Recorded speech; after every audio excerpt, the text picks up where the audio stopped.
We get a lot of art that frames the past and the present of Indigenous people, but right now we are seeing a growing movement in Indigenous Futurism, art that is invested in imagining Indigenous people in the future. Today on the show, how Indigenous Futurism is changing the conversation.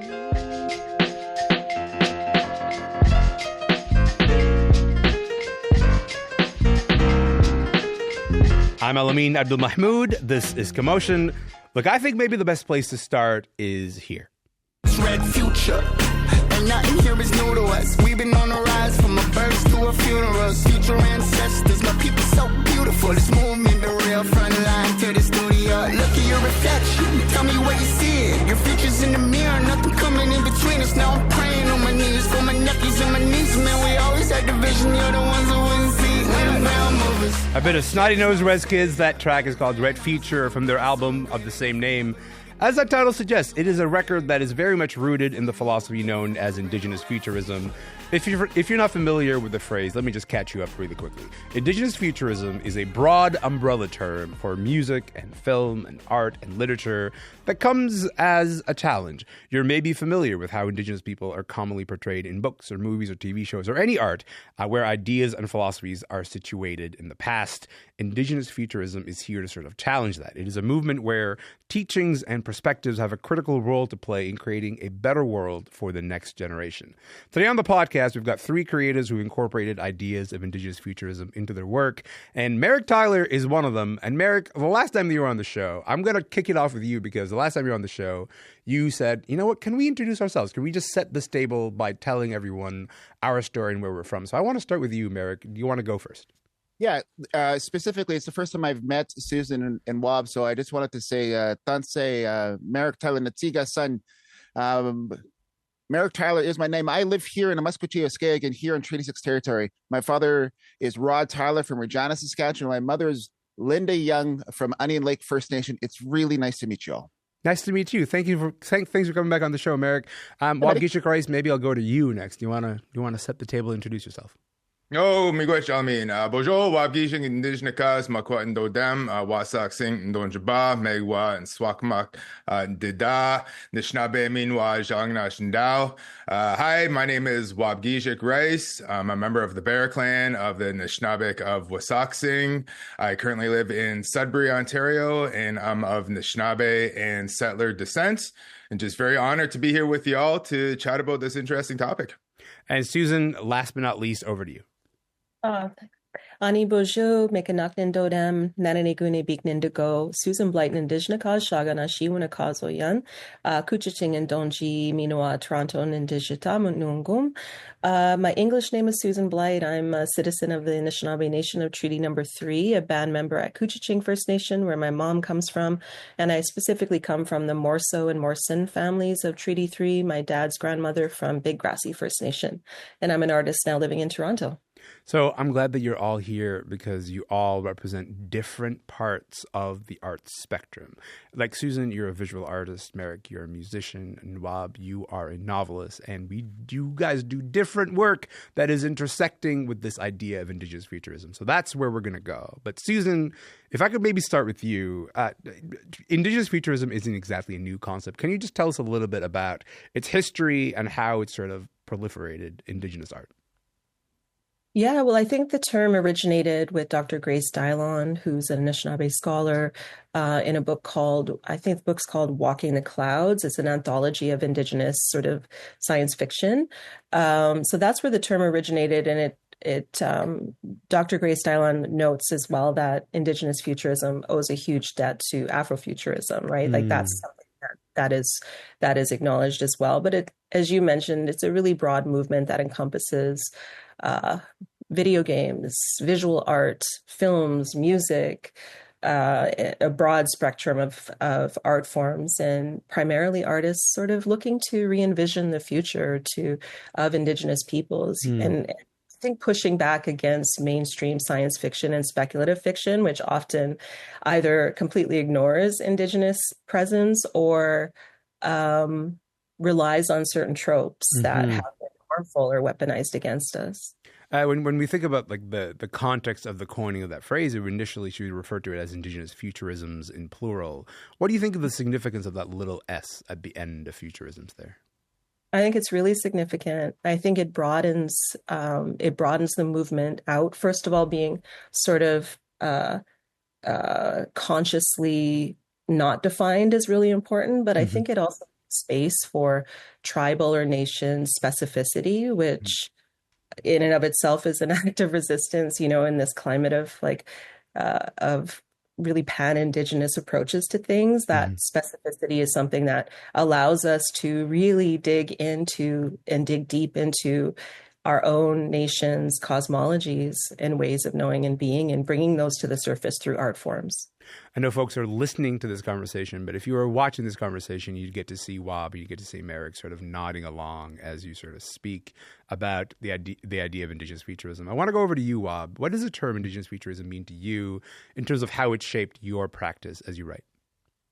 Well, I think Indigenous Futurism really is embedded in all Indigenous art inherently, because when you look at how Indigenous art has really proliferated into the mainstream, I think back to my own life as a kid in the 80s and 90s, it was those really trailblazing foundational works by important artists on the music side, like Willie Dunn, Susan Blight, Cashton, visual arts, Daphne Ojig, Novell Morrisseau, Benjamin Chichi, and then, of course, in literature, like Lee Mariko, Richard Waugemi's, Drew Hayden Taylor, and so on. So when I was learning of these things as a kid, it was learning about myself as an Indigenous person, but more specifically as an Anishinaabe person, right? And Susan mentioned that importance of specificity.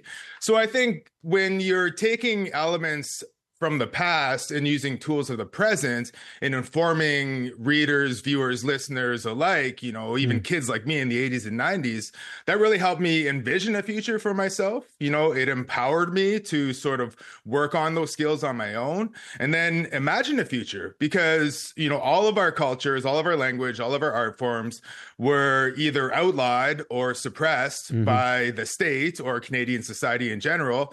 They weren't supposed to survive into this modern realm, but yet here we have these people who made great sacrifices and ensured that we have these gifts today. So I think that's really, that foundational work is especially essential to building Indigenous futurisms in general. I want to come back to that idea of taking the tools of the past in order to envision and imagine a future, because that's really at the heart of all this. But maybe, Marek, first I'll go to you. What do you imagine when you hear the term Indigenous Futurism?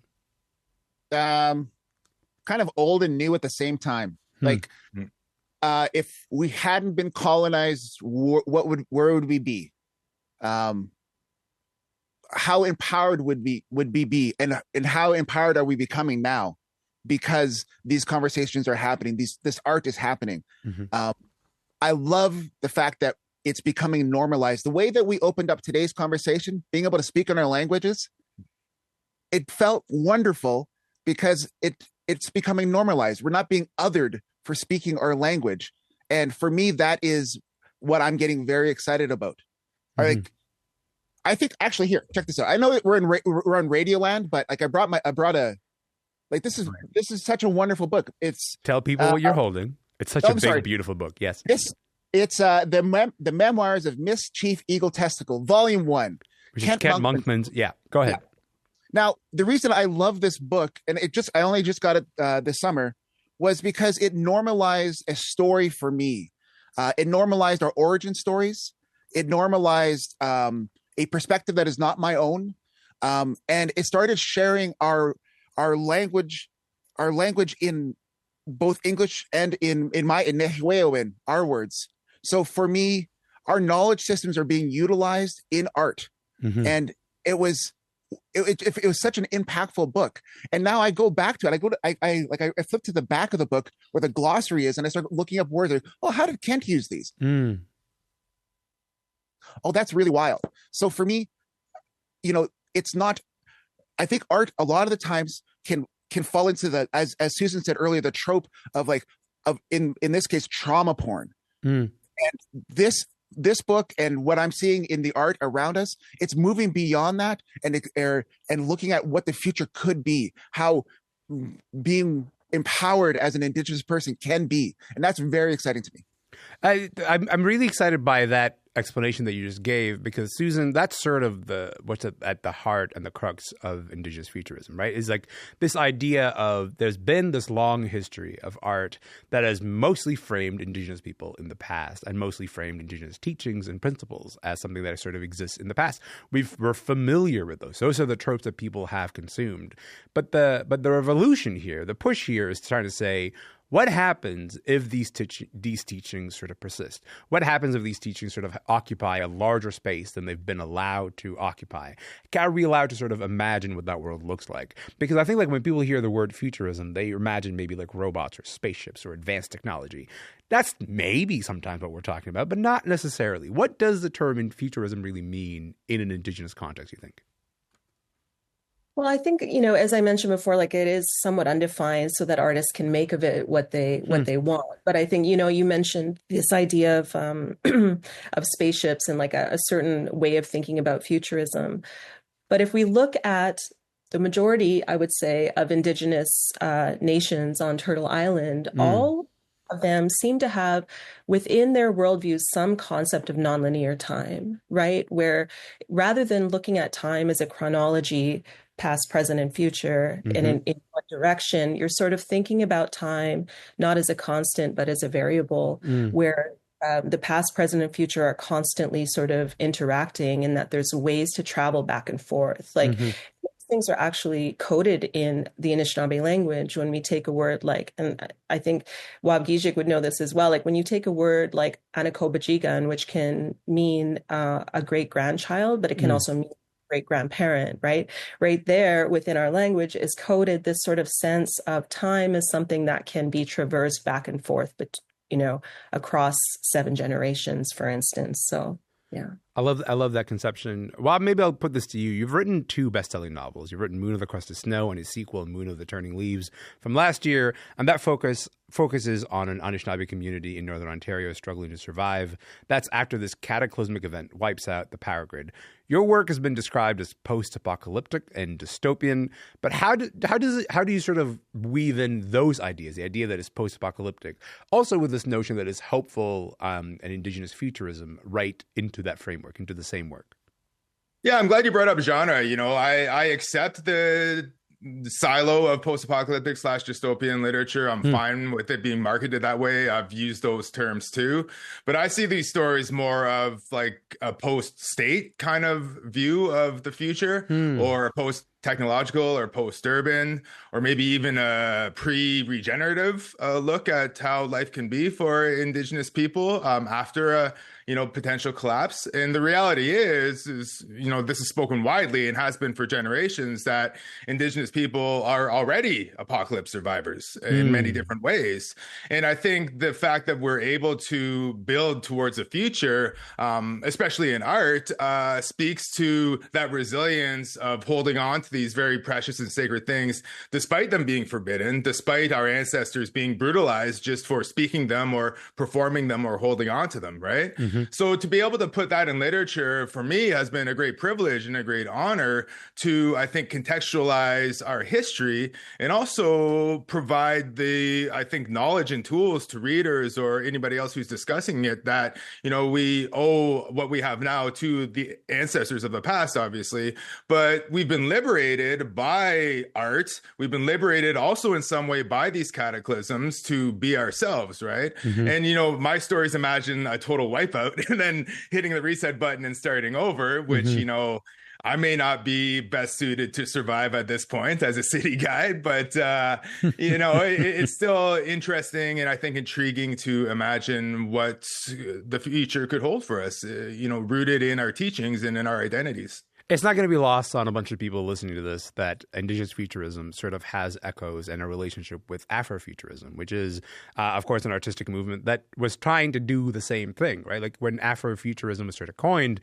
it was trying to imagine, hey, there are Black people in the future. We don't only talk about Black people in the context of the suffering of the past. We talk about them as to like, what is the future that is possible? And that shows up in everything from the music of George Clinton to like the Black Panther franchise. When you think about the Afrofuturism and Indigenous futurism, what is the relationship between those two movements, Wob? How do you see them as sort of having conversations with each other? I think Afrofuturism is definitely inspirational. It's something we can learn from as Indigenous people, and also I think it's something we can catch up to or aspire to. Because when you look at the Black presence in mainstream art and just mainstream entertainment in society, there has been a steady presence since like the 1930s, 40s, and 50s. Whereas for Indigenous people, our voices only really started to emerge maybe 40, 50 years ago, and that was due to the hard work and sacrifice of some real trailblazing people who like quite literally kicked down doors. I think of Lee Miracle in particular. Yeah. There's something we can learn from. There's partnerships, of course, that we can create, and there's a community that we're all a part of that I think can really map out what futurism can be for other so-called marginalized groups of artists. If folks are just joining us, my name is Elamine Abdelmahmoud, and you're listening to a special edition of Commotion on the National Day for Truth and Reconciliation. I'm speaking with Susan Blight, Waubgeshig Rice, and Marek Tyler, and we're talking about this idea of Indigenous futurism in art and how it contributes to the process of reconciliation. I want to talk about how each of you have incorporated ideas of Indigenous futurism into your work. Maybe we'll start with this.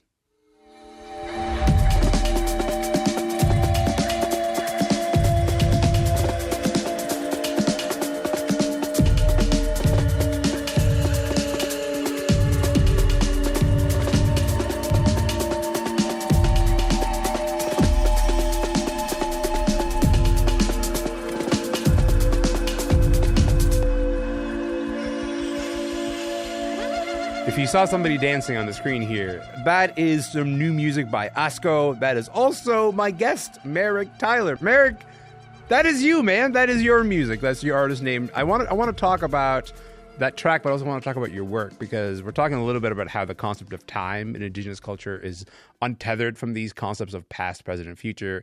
And there's something a little bit similar that has happened to that in your music, right? Like, it's meditative, it's rooted in the earth. There's also this really vibrant, forward thinking, and it sort of invites you to move in a way. What sort of ideas are you trying to get across with songs like the one that we just heard? I just want to first acknowledge like the high school feeling I just had hearing your own music on the radio. I started dancing along. Oh, come on. That's great. We should all have that feeling. That's a beautiful feeling. Oh my goodness. Yeah. All right. Okay. I don't think I was really thinking about Indigenous futurism at the time. I want to go back to what Susan said earlier. You said our language is coded. And for me, we have a word saying Tsapan, which means great-great-grandfather, great-great-grandson, or great-grandfather, great-great. It's the same, or father or mother, son or daughter. So we also have that not non-linear, but fluid language that's coded into this. So for me, that's what was happening. There was a reconciliation kind of going on, but reconciliation is such a charged word. I'm learning to say it's like a rebalancing instead of reconciliation, a rebalancing of who I am based on like culture and ceremony, and with also informed by my Tsapan, my great-great-grandfather's words, him pleading to my community to say, like, we need to do these things. And hearing his voice on these archived recordings, understanding, well, maybe this is my opportunity to hear what he was saying. And then what happened was removing myself as the beneficiary of the work and realizing this is for my Tsapans, like my nieces and my nephews, and looking to like it. And when I removed myself from the work really started moving along itself quite a bit faster. And so I think it's just so much more important to think about them and think about my great-great-grandfather all at the same time, as opposed to telling what my story is or what I think. If that's almost, it's not even part of the process anymore, but it's not about me at all anymore. It's about those two generations. I want to get to how these ideas show up in your work, Susan, because you work in all sorts of mediums. You've done site-specific installations with plants. You've created a postcard series that showcases significant Anishinaabe landmarks. But I was hoping you could talk briefly about one specific work, which is you designed rugs that look like iPhone text messages with Anishinaabe phrases. What were you trying to do with that? I was trying to sort of envision a world where we would be texting in our language in a way that feels as simple and everyday and constant as we might English. But I was also trying to honor this relationship I have with my language teachers, where we do text in Anishinaabe, which is our language, back and forth. So it was a kind of visioning of a future, of a future time that feels like a near future time. So that's what I was trying to do with that. Mm-hmm.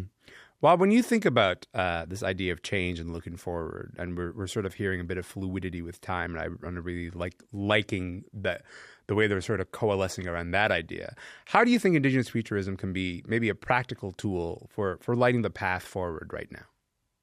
Well, I think when you spend time with the survivors, with your family members who have that lived experience, and you just learn how vast time is from an Anishinaabe or wider Indigenous perspective, and really how far back the stories and the art go, it's very mind-blowing, but also very empowering, right? And even though we're only, taking some pieces, some elements, and embedding them into our art to take it forward, I think that opens the door for everyone else within our communities and outside to learn a little bit more, to be informed of our ways of life.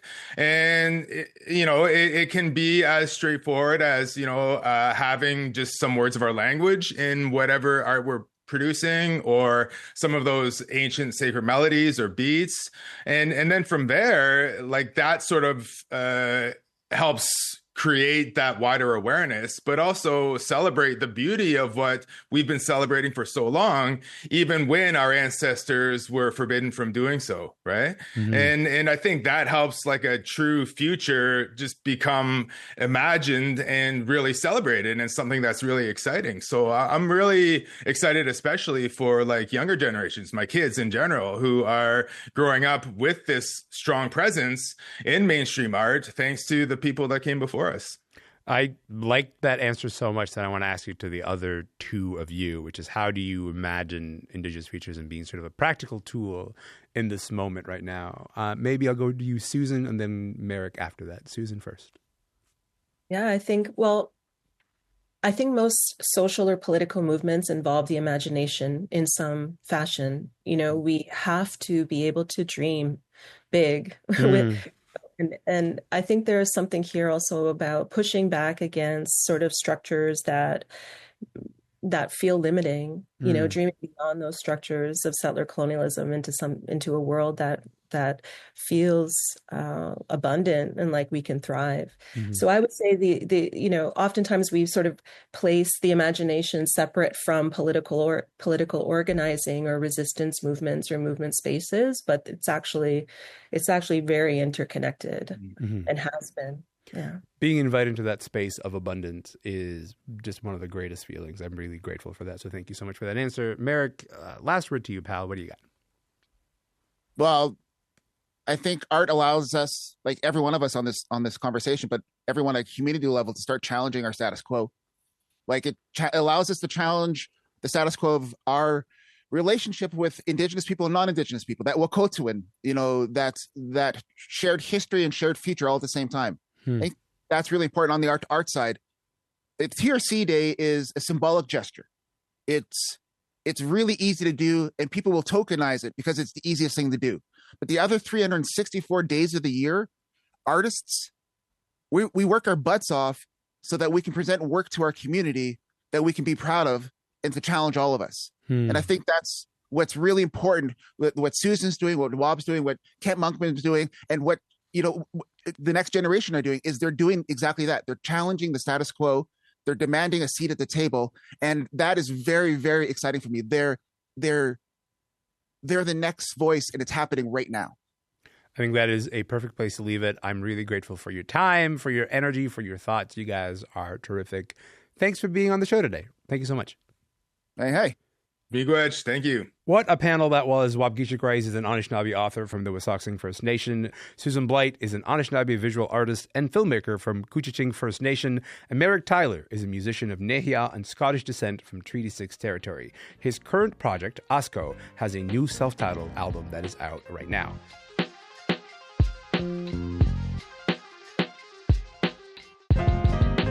For more special coverage on this National Day for Truth and Reconciliation, you can find a live CBC News special called Remembering the Children. You can find more on CBC TV and CBC Gem, and of course, cbc.ca. My name is Alameen Abdul Mahmood. This show is called Commotion. We'll see you tomorrow.